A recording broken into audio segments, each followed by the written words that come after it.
Hey folks, welcome to Fiddlehead Fiddle Lessons. I'm going to show you how to sing while playing backup on an instrument like this. I'm so lonesome I could cry. So I'm going to break this down into a step-by-step process that could be used by anybody, not just fiddlers, piano players, guitarists, drummers, theremin players, whatever. You ready? Alright, so let me give you the take-home message up front. Let me give you the main points so that you really need to remember from this. 4 steps to singing and playing backup. Number 1, practice just the vocal. Number 2, practice the instrumental backup. Number 3, alternate between the vocal and backup. Number 4, sing and play backup at the same time. So the first step is to learn the vocal really well. So you may want to just put your instrument down and sing it. So today's example is I'm So Lonesome I Could Cry by Hank Williams. I'm so lonesome I could cry. So let's start with the first line of the song. Hear the lonesome whippoorwill.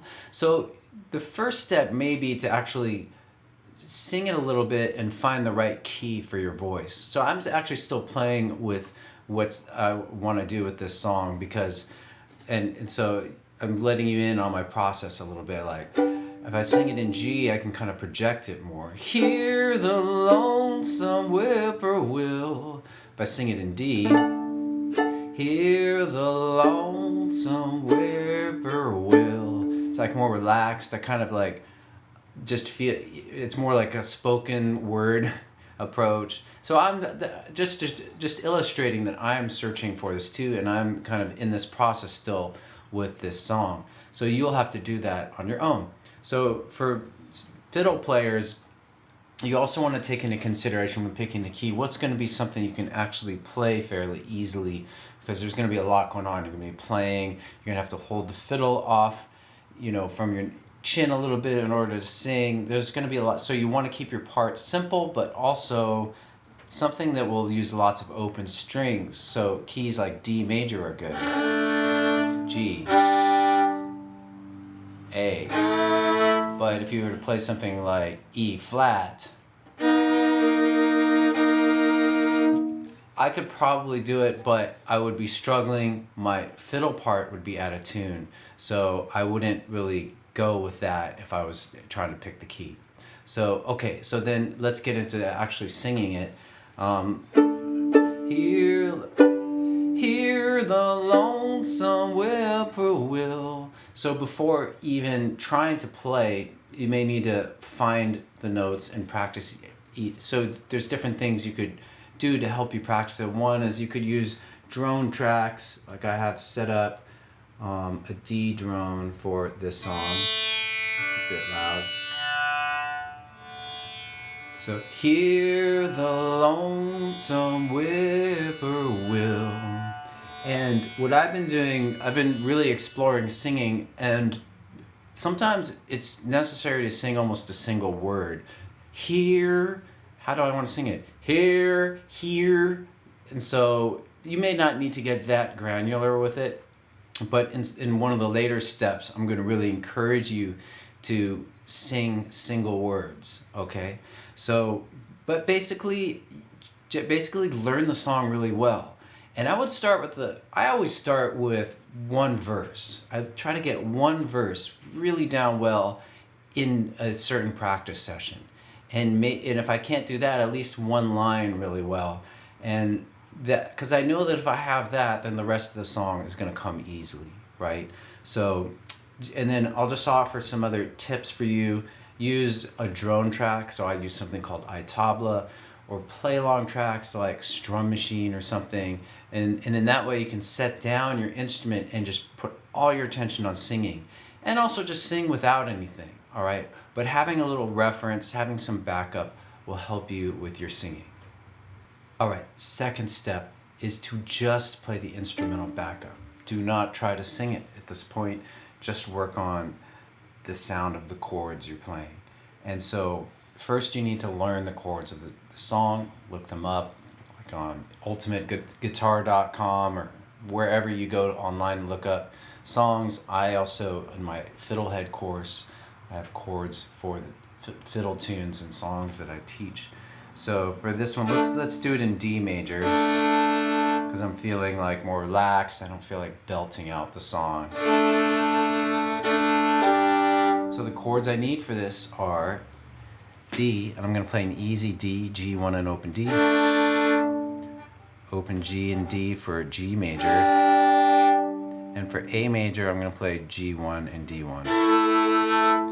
So I go more into how to play chords and progressions and other lessons, so I'm going to just keep moving past that for now, but I want to at least, if you have your fiddle in hand or whatever instrument, you can just get up and running. So learn each chord really well. So just really be able to play that D.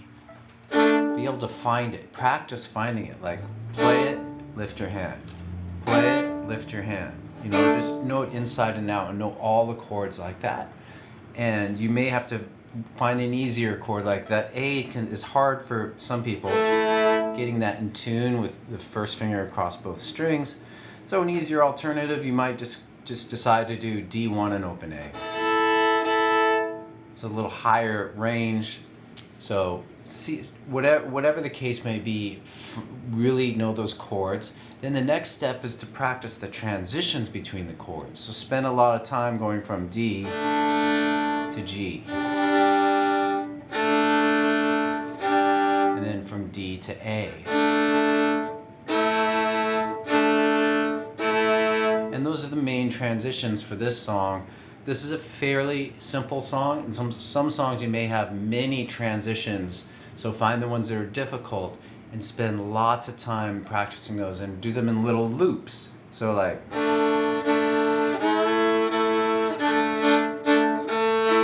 here's a waltz rhythm. This song, I'm So Lonesome, is a waltz.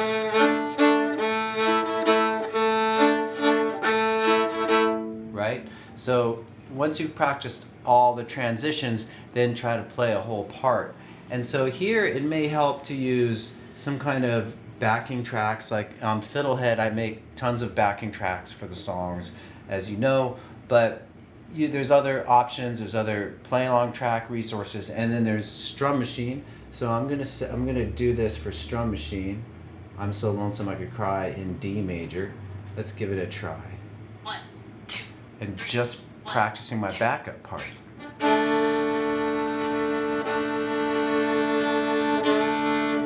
me try it again. I'm going to turn up the volume some. 1, 2, 3. 1, 2, 3.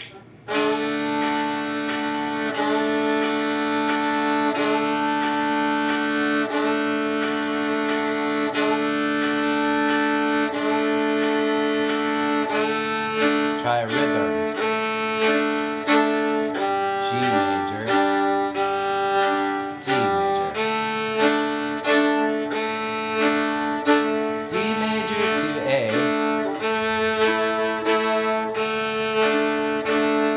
All right. So a thing that I want to stress is that you want to keep your part very simple, because it's going to be hard to sing and play at the same time.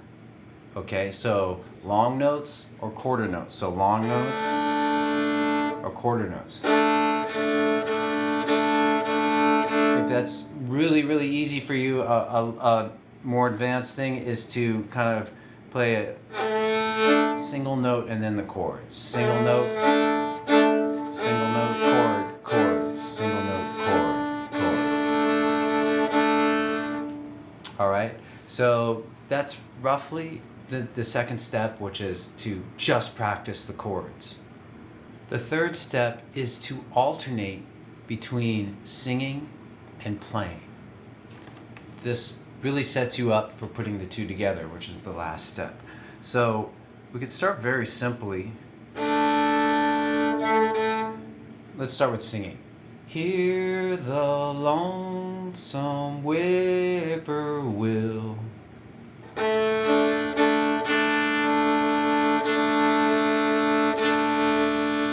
Hear the lonesome whippoorwill.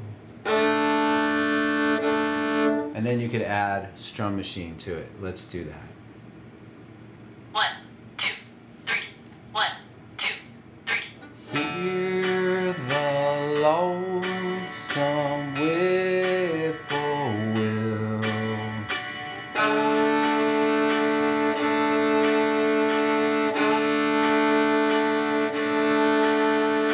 Hear the lonesome whippoorwill. You get the idea. So as I was doing that, I was noticing that I do like very subtle slides into the chords. A little bit more advanced of a thing, but you can experiment with that if you want.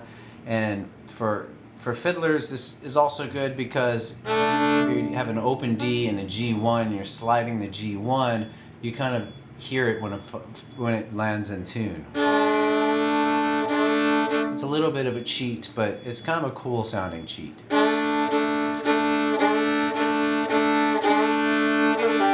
Eventually, and I wasn't going to talk about any of this, but there's a lot of subtle things you can do that are like fills, and you could actually practice them at these later stages. Like here, well, let's get to that in the next step. So the fourth step is to sing and play backup at the same time.